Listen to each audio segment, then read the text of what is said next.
Krishna Krishna Krishna Krishna Krishna Krishna Krishna Hare Krishna Krishna Krishna Krishna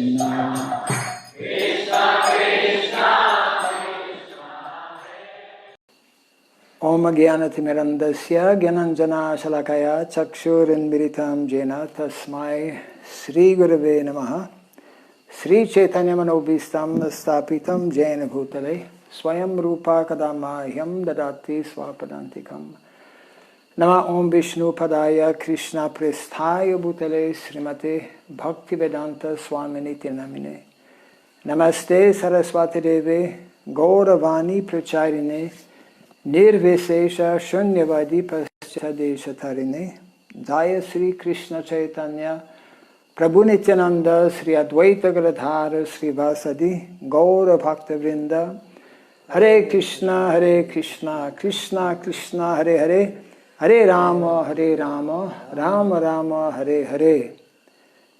Everyone may kindly repeat after me. Om Namo Bhagavate Vasudevaya. Om Namo Bhagavate Vasudevaya. Om Namo Bhagavate Vasudevaya. Om Namo Bhagavate Vasudevaya. Om Namo Bhagavate Vasudevaya. Om Sri Surabhyaya Namaha. Om Sri Surabhyaya Namaha. Om Sri Surabhyaya Namaha. Om Sri Surabhyaya Om Sri Surabhyaya Namaha. Namaha. Om Sri Surabhyaya Namaha.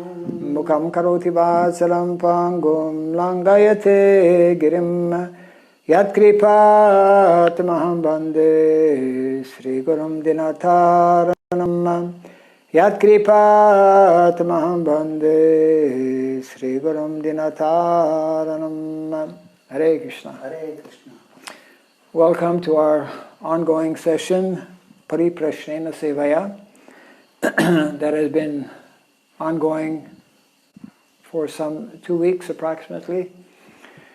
We are mainly dealing with topics related to the whole ideology of Varnashrama Dharma. I just want to share, before we do our regular reading from speaking about Varnashrama, a little update on what I mentioned briefly a few times already, the ongoing developments of the Varnashrama College online. Today was a historical day in that for the first time members of the existing steering committee for the Varnashrama College online held their first conference call, and we had devotees actually from Canada, from Malaysia and India. We will be giving more information in the days and the weeks to come. For the time being, just a few short bits of information that will be helpful to those who are eager to know more about Varnashrama, and especially those who would like to become involved in some way or other. So first of all, the website that we have is can be visited, can be at least the homepage is basically giving introductory information to what are the goals and objectives of this initiative, and you can visit at www.varnashramacollege.com. We are in the process of gathering devotees from different countries who would like to teach online, and we already have selected 5 of our program leaders. A program leader is someone who will be basically overseeing some particular field of knowledge, which in our context will, in due course of time, develop as a faculty. And these 5 devotees will therefore be in contact with those who are teachers, those who would like to become official, recognized, and approved teachers of the Varnashram College online. Within a short time, we will be having registration forms available on our website for those who would like to officially register both as teachers as well as students. So I will not go into details, of course, right now. All of this information will gradually be made available on our website. And just for your information also, and I think it's very important, it's something we touched upon in our discussions this morning. It is not simply some academic undertaking or initiative. It is going far beyond simply the academics. Naturally, academics will be there, but we especially want to involve and encourage both teachers as well as students to be moving more and more towards actually relocating, re-establishing ourselves in the country, reviving, as Srila Prabhupada has told us, reviving the original Vedic culture, which is an agrarian-based culture. Or as we often quote, one of the purposes of the Krishna consciousness movement is to bring about a complete overhaul within society and to revert to the 4 natural social systems of Varna and Asrama. So please follow up on this, and there is information on that homepage where you can write to us for additional information. And as I mentioned, hopefully very soon, definitely within 1 week's time, we will have more information for all of you. Thank you very much. And now we will read from our book speaking about Varnasrama. Once again, we highly recommend this book as a book of reference, as the basic book of reference, I would say, for all of our temples, for all of our devotees who are serious to know and understand more clearly about what is Varnasrama, what is Varnasrama Dharma, specifically what is Daiva Varnasrama, and what is Srila Prabhupada's mission in terms of reintroducing Varnasrama. We read in our last session, chapter 11, which was dealing with the topic of growing our own food. I'd like to mention also here that we have a WhatsApp group that is entitled Food Devotee Grown. We very much encourage, highly encourage devotees, wherever you may be, country, city, wherever, to take this up seriously, especially in the context in which we are living at present. This is meant to be the norm, actually, in Vedic culture, that we know where our food is coming from. And ideally, it should be coming from the hands of devotees. It should be grown from the seed planted in the ground right up until harvesting of the produce, etc. This is from a morning walk in 1974 in Rome on the 27th of May, entitled Petroleum VS Ox Power.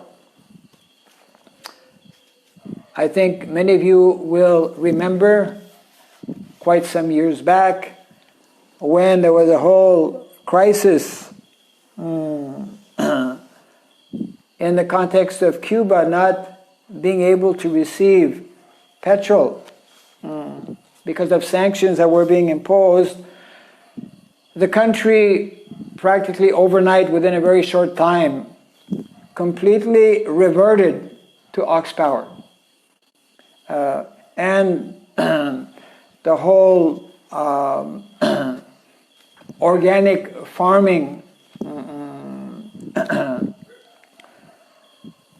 initiative actually took place, so much so that Cuba became one of the very advanced countries promoting and living the principles of natural farming, organic farming. So let's see what Srila Prabhupada has to say in this respect. Some of the themes that are mentioned here. Energy problems will be solved as soon as we are localized. I'll repeat this because it's very significant, needless to say. That's an understatement. Energy problems will be solved as soon as we are localized. If we don't voluntarily become localized, nature has its own way. Second, oxen will solve problems of transportation. Third, ISKCON should be ideal by practical application. Nice philosophy. Where's the application? Very often people will ask. Then, another point Prabhupada refers to, produce your own paper, not paper money. Produce your own paper for writing. There's enough other kinds of paper being produced. Srila Prabhupada really wanted that we become self-sufficient. We hear about, of course, producing our own cloth, producing our own food, growing our own food, producing our own cloth, making our own homes, here producing our own paper. Then Krishna conscious communism. Shudras will not revolt if they are protected and treated nicely. In the conversation, there is some discussion about, at that time actually there was some talk about a third world war, and then Prabhupada refers to the fact atom bombs won't be thrown on the villages. Normally they are thrown in the cities.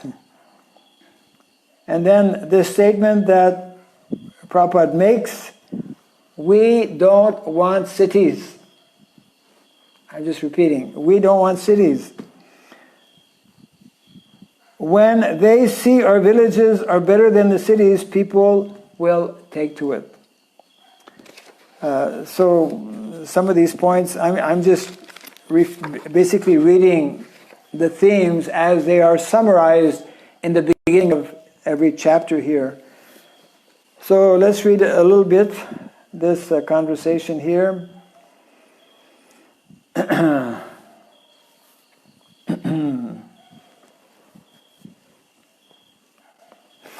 So Prabhupada, yes, we are going to solve all problems. Let us have some preliminary discussion how we are going to solve. Bhagavan. So Prabhupada in this way was inciting devotees, was inviting arguments. Tell me, what are the problems? Our Vedic culture, Vedic knowledge has the solution actually to all the problems. So one devotee, Bhagavan, the biggest problem now is that they have built up a type of society in which their needs are all coming from petrol energy. To produce what they need today, all is coming from this petrol energy. Yes, yes. Which they are importing basically from Saudi Arabian countries, yes.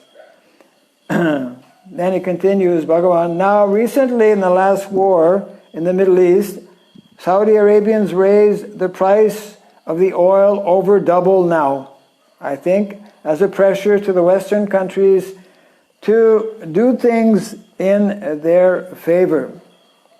Now they realize that the market for oil is in such great demand that they don't have to lower the price after the war, but they're going to keep the price. And actually the price is still increasing. So this is causing inflation. So in this way, Bhagavan is presenting one of the problems. This is in 1974. Srila Prabhupada answers, so this problem will be solved as soon as we are localized. Petrol is required for transport, but if you are localized, there is no question of transport. You don't require petrol. Suppose in your Vrindavan we stay, we don't go anywhere, then where's the need of petrol? Bhagavan, petrol they also use for heating and electricity. Prabhupada answers, no, heating we can do by wood, by nature. Then another devotee, Dhananjay, I remember Srila Prabhupada, you were saying that all we require is some oxen, and the oxen can carry. Prabhupada, yes, the oxen will solve the problem of transport.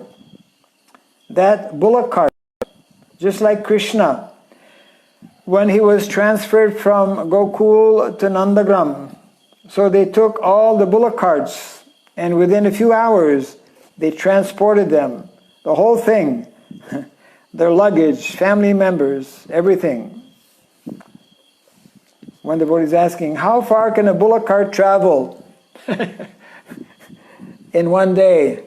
Because in America, one is accustomed to going by car hundreds of miles. So Prabhupada replies, at least 10 miles, very easily. And maximum he can travel 15 miles, 20 miles. But when we are localized, we don't require to go beyond 10 miles, 5 miles. Because we have created a rubbish civilization. Therefore, one is required to go 50 miles for earning bread, 100 miles hanging. Referring to those who travel from Krishnanagar to Calcutta or anywhere for that matter. The trains are so crowded, people are hanging. Yes. Like in Los Angeles. Why Los Angeles? Prabhupada answers. Everywhere. In New York, they are coming for 100 miles from the other side of the island. First ferry steamer, then bus, then so on. 3 hours, 4 hours they spend for transport. So this is ongoing, we know, and it is causing so much of stress. It is so taxing on individuals. So this is a little glimpse of the topics which are in the book speaking about Varnasrama, and we'll continue the next chapter. And now on to some of our questions. Yesterday we read up to question number 45. We are beginning our 15th session with question number 46. This is from Krishna Chandra Prabhu, who's in Bellary.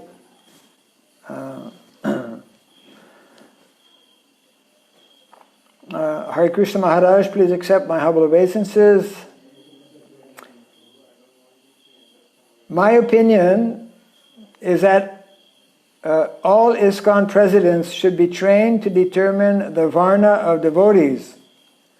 Otherwise, if a devotee of Brahmana varna is engaged in the service of Shudra varna, or opposite also, then those devotees feel difficulty and also may leave.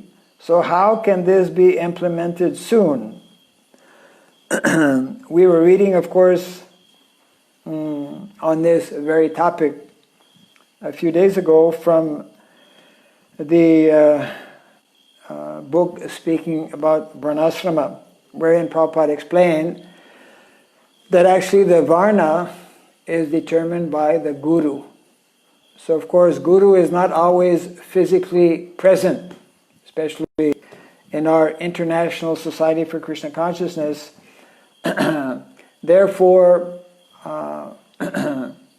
one also needs to hear and take guidance and instructions from representative of Guru, representative of the spiritual master. Of course, to actually determine the varna of an individual does require the input of the spiritual master, although those who are local leaders can also help the spiritual master to because of knowing that particular devotee more closely. In a temple, I would say that in a temple situation, determining the varna of an individual is less critical than when someone is not living in a temple. Why? Because in a temple situation, although as much as possible one should be engaged according to his inclination and propensities, in a temple situation where the emphasis is very strongly on doing the needful to serve Krishna. So even though one may be a Brahmana, there may be a need to wash the floor, to clean the temple, to perform activities which normally may not be done by someone who is a Brahmana. So I would say there is less rigidity in a temple situation. It's more critical, more important for one's varna to be known, to be established when one is living in a larger community of a village, for example. So one of the reasons, that is, I would say one of the reasons we have not very much emphasized this aspect of identifying a devotee's varna, because many of our devotees are serving in temples. Of course, I would say that is more the reality now, where we actually have the larger percentage of devotees. But mostly we are having this temple kind of mentality. In other words, due to our not having developed natural communities within a rural setting, within a village, due to not having developed farm communities where such groups of individuals and families live together, and where it becomes more obvious and more necessary as well to know one's varna, then we are, I would say, lagging behind in terms of this aspect. It doesn't mean that we should not give it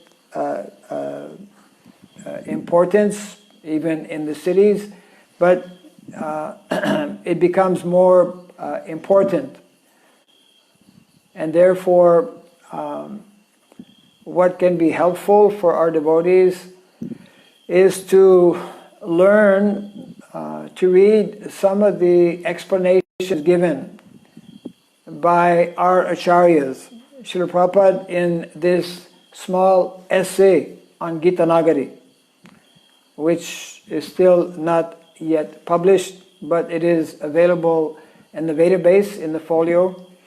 So in that small essay on Gita Nagari, Srila Prabhupada gives very nice information as to how one can determine one's varna.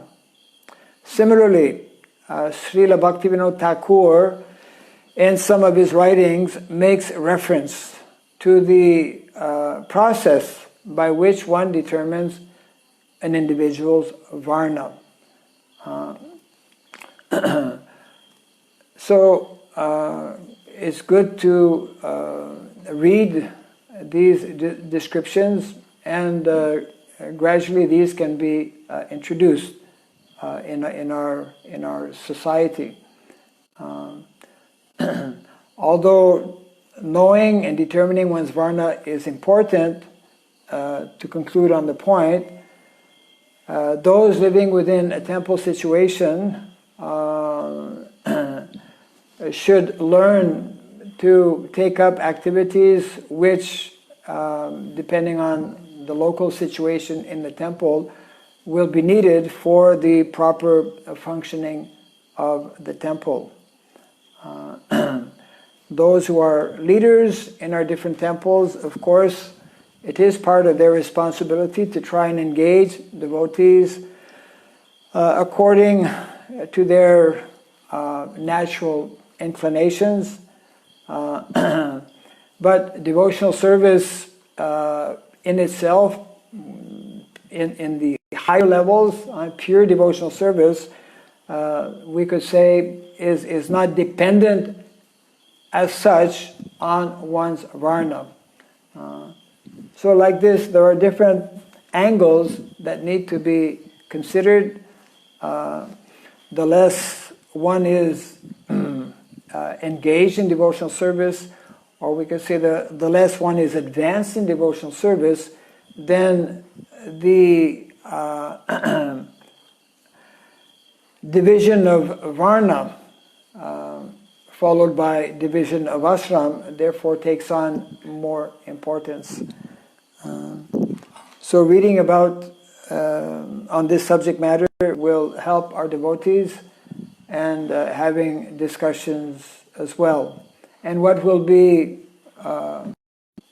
most important, what will actually bring a long-term solution to this question that is puzzling actually many devotees, is for more and more of our devotees to actually relocate in a more natural setting and to follow the recommended social arrangement, which is agrarian lifestyle, which is recommended in Shastra.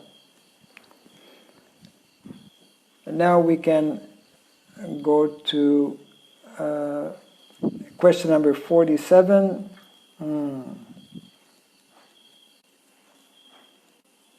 Okay. This is from Akinchana Krishna Prabhu, who's in the Gulf countries. Dear Maharaj, in our morning e-Bhagavatam class today at Damodar Desh, following verse was quoted by Srila Prabhupada in the purport of Srimad Bhagavatam 9:22-25. In this age of Kali, 5 acts are forbidden: acceptance of the order of sannyas, Brahma Vaivarta Purana. Furthermore, during the question and answer session of the e-Bhagavatam class, online Bhagavatam class, one devotee referred to the Bhagavad Gita 1849, where Srila Prabhupada stated in the purport, and I quote, "A sannyasi is supposed to be free from the reactions of his past activities. But a person who is in Krishna consciousness automatically attains this perfection without even accepting the so-called order of renunciation. This state of mind is called Yoga Ruddha, or the perfectional stage of yoga." So the question is, could you kindly elaborate on the mental and physical platforms of sannyas ashram? Could you kindly elaborate on the mental and physical platforms of sannyas ashram?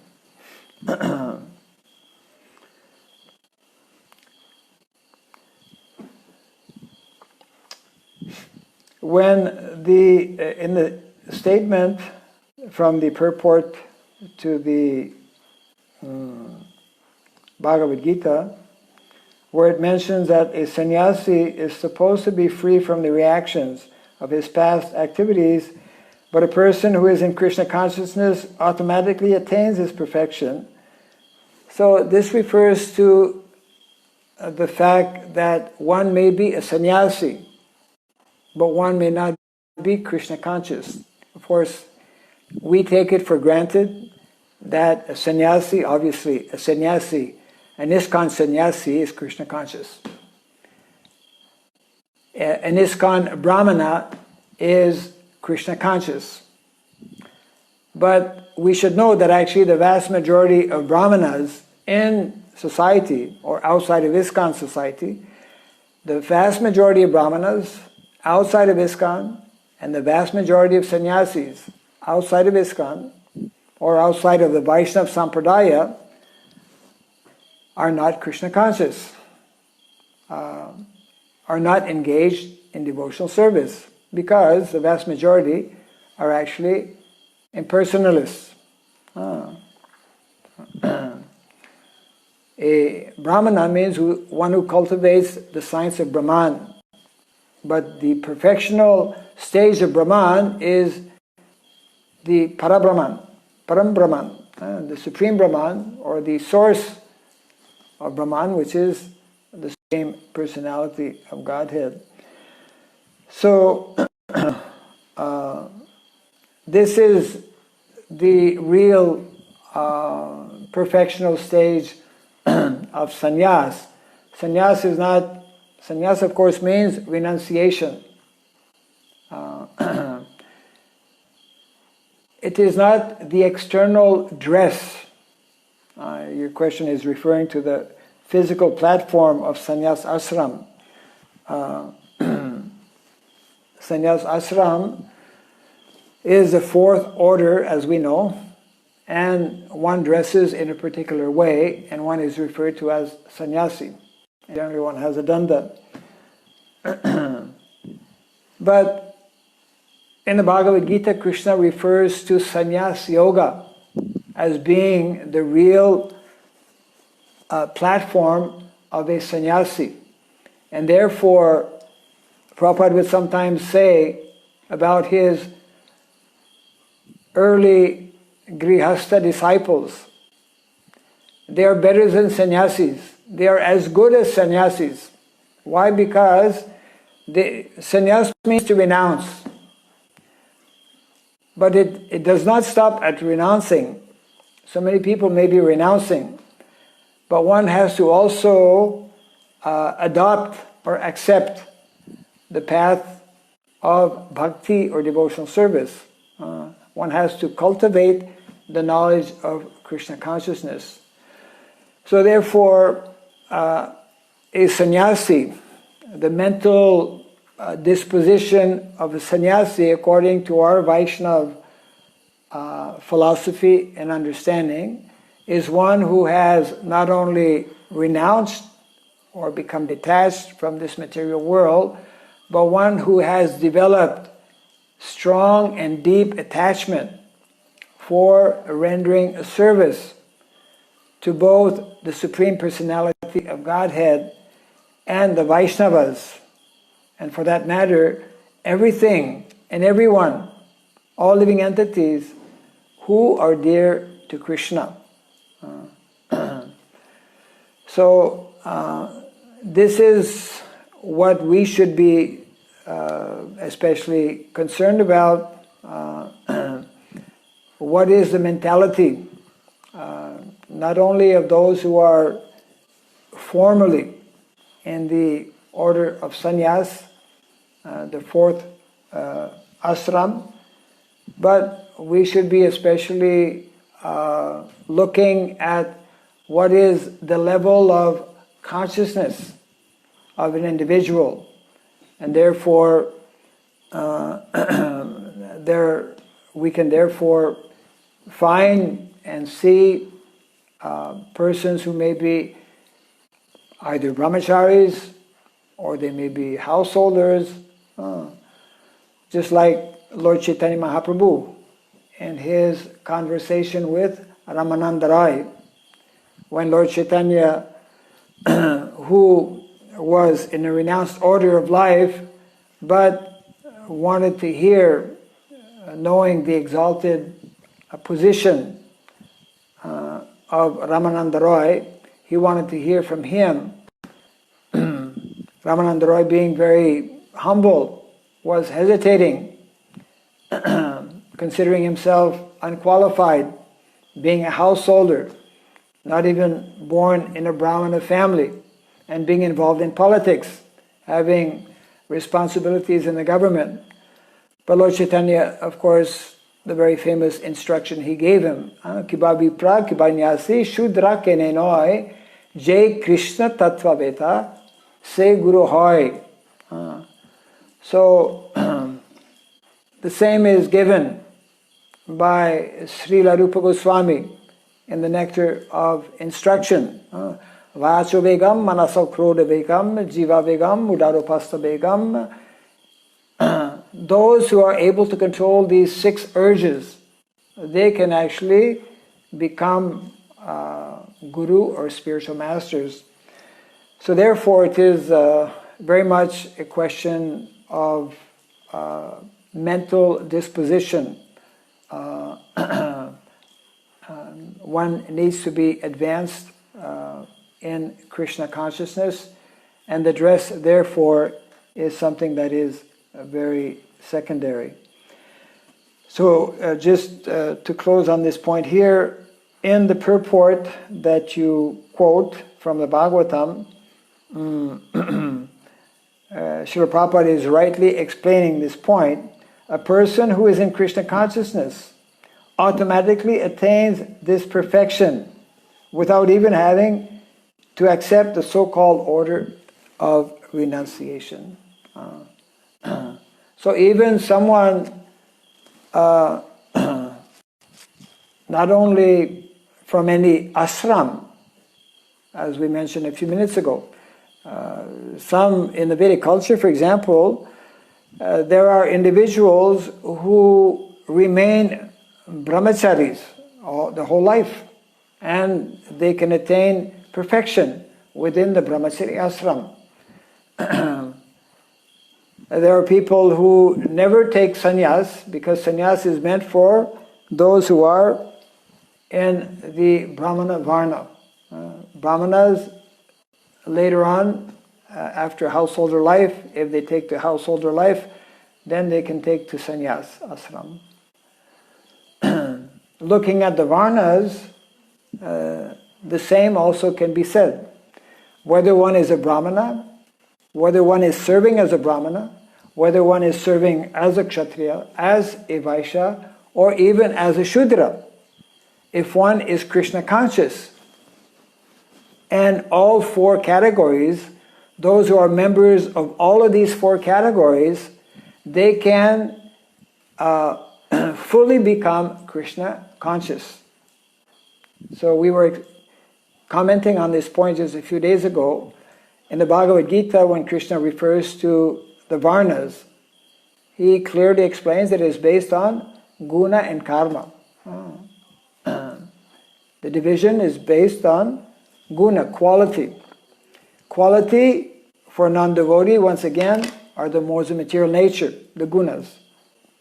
And quality for devotee are the inherent qualities of the spirit soul. So therefore, although the karma, guna and karma, although the karma or activities or occupation may externally be the same as someone who is totally under the modes of material nature, just like many, many years ago, one of Prabhupada's disciples was a taxi driver before he came to Krishna consciousness, and he continued to drive taxis. But whoever entered his taxi never went out the same, because his whole taxi was full of pictures of Krishna, playing the Mahamantra, and this devotee who was, having a shaved head, tilak and everything, would introduce them. It was his Krishna conscious gift, we could say, of being very friendly to his customers, and he made many people very favorable to Krishna consciousness. So we may say, well, a driver, which is like a Shudra activity, but the consciousness of the person driving was the consciousness of a devotee. So this should be very, we could say, encouraging for not only every devotee, but actually every member of society. And that is where we can begin to see the great disservice that people have,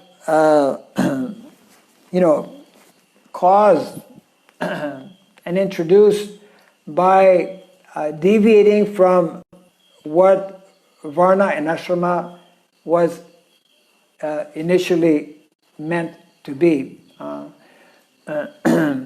Therefore, whenever there are some material motivations introduced in whatever we do, the original intent and purpose of the Varnas and Ashramas become adulterated, or as Srila Prabhupada would use the term, the vitiated caste system. So there's a natural division in society, but it becomes perverted, it becomes corrupted when those, especially in leadership positions, and who are in leadership positions by nature, those who are Brahmana Vaishyas. So therefore, the great need, and this was emphasized again and again by our founder Acharya, the great need to train up qualified Brahmanas, but not to stop there. Those Brahmanas have to also train up qualified Kshatriyas. And those Brahmanas also have to train up qualified Vaishyas. And those Brahmanas also have to train up qualified Shudras. Then, if such qualified individuals are there, qualified leaders, what will happen?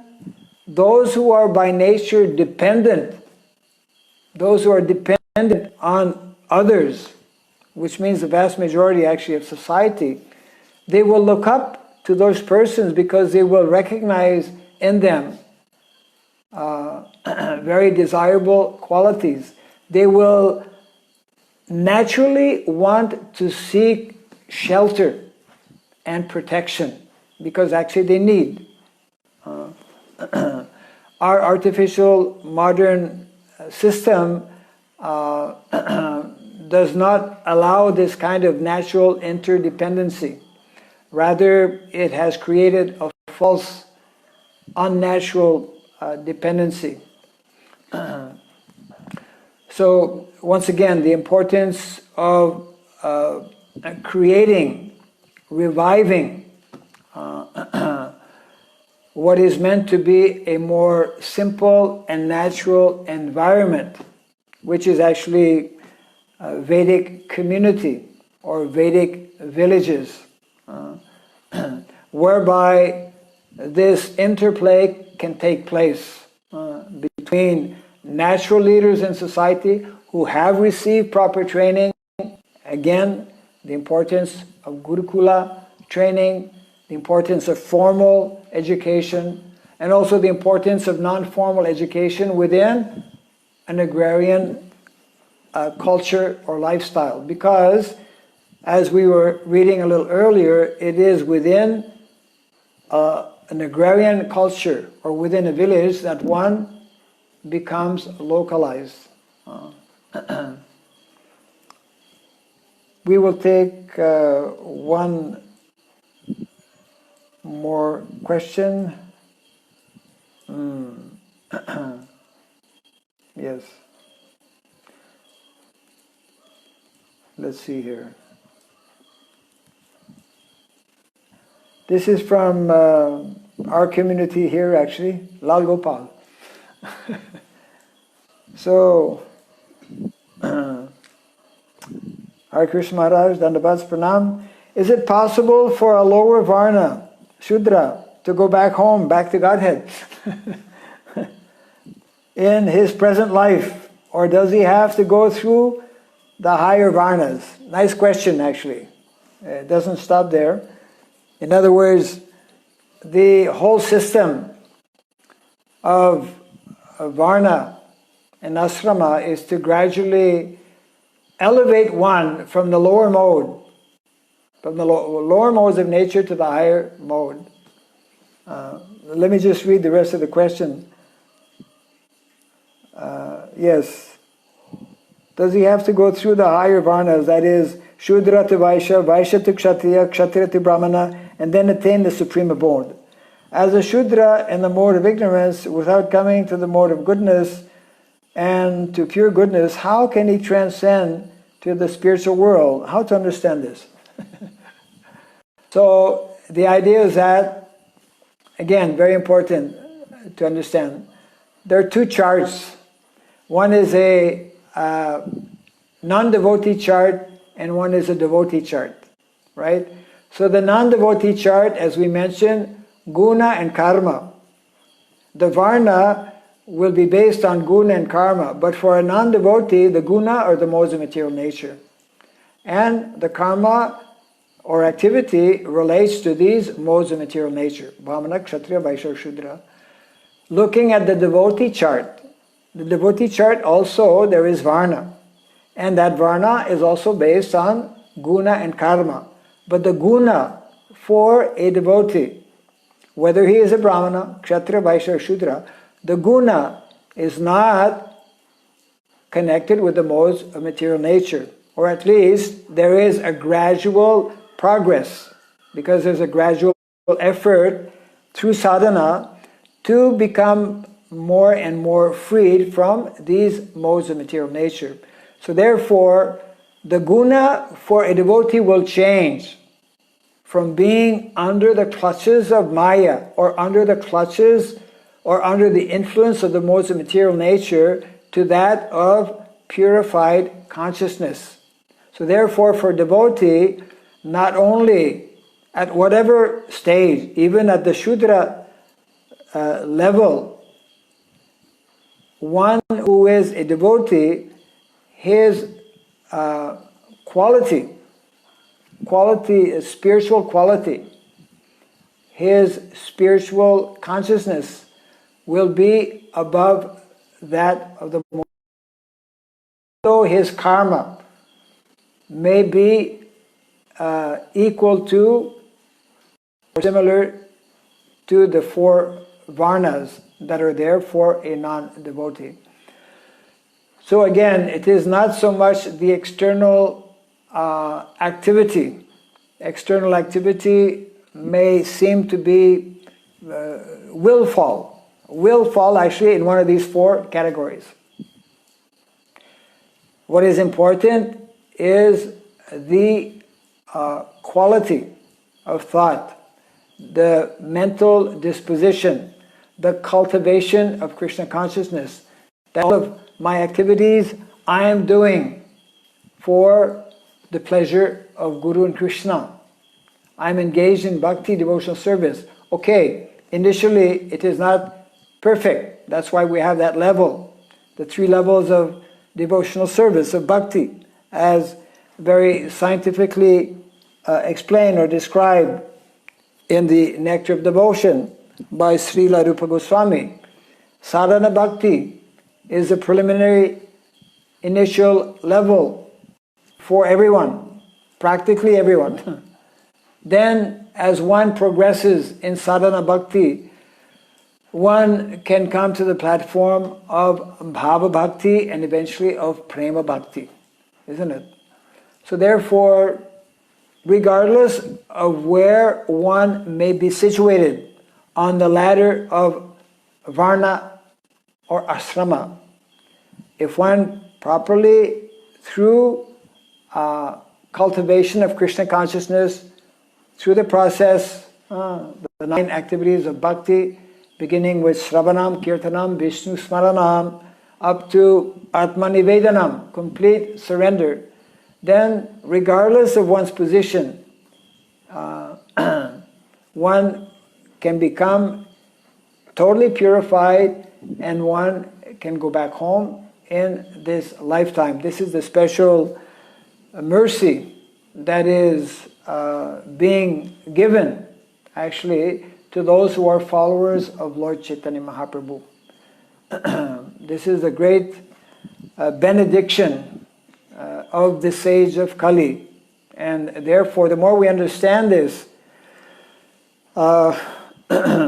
we will take advantage of the facility being given to us, and we will endeavor to share it with as many people as possible, and we will become more and more serious in our application of this process given to us by Lord Chaitanya Mahaprabhu, given to us by our acharyas. And in this way, the more we understand this, regardless of where we may be, regardless of what service we may be taking up, regardless of what obstacle we may be facing, because obstacles must be there. That is the nature of the material world.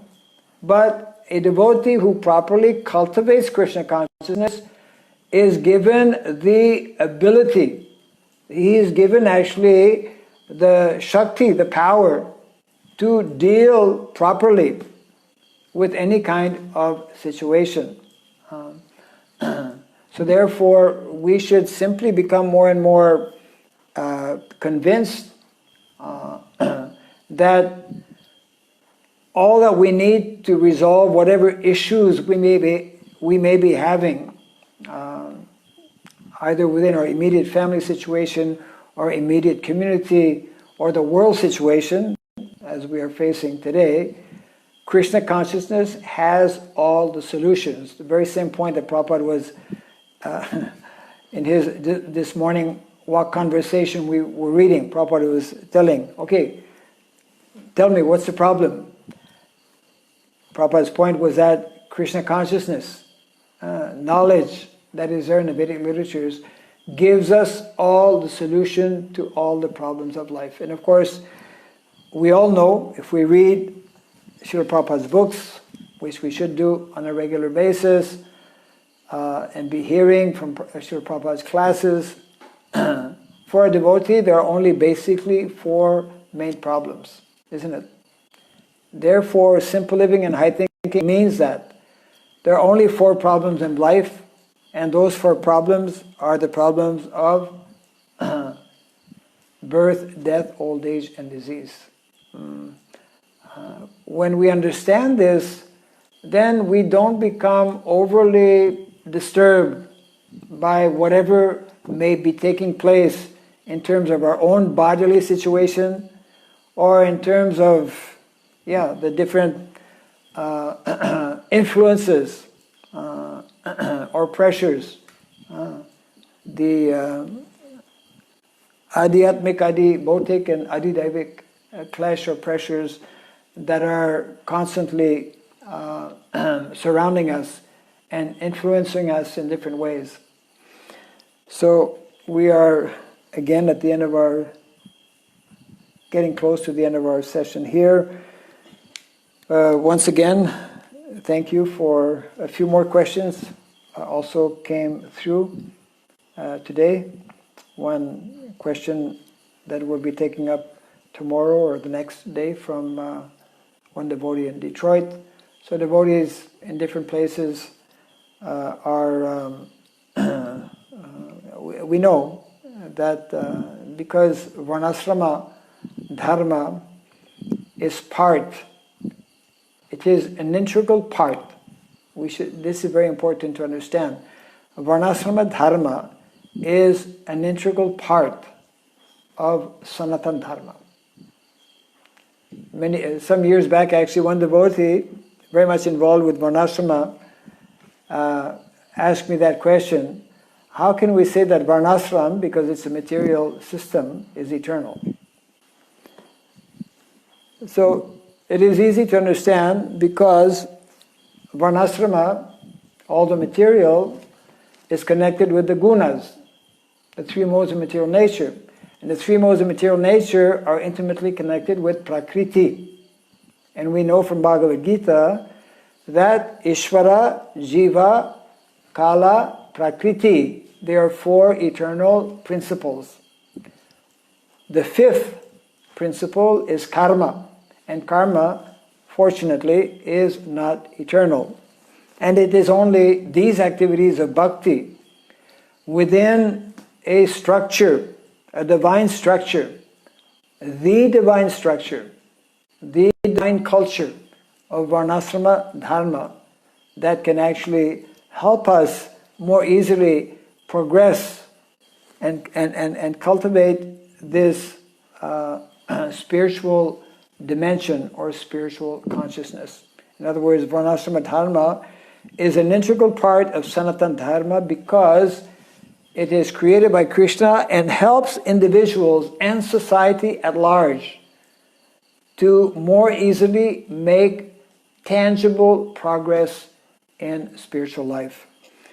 So thank you all very much, those who are sending in questions, those who are attending our session every day.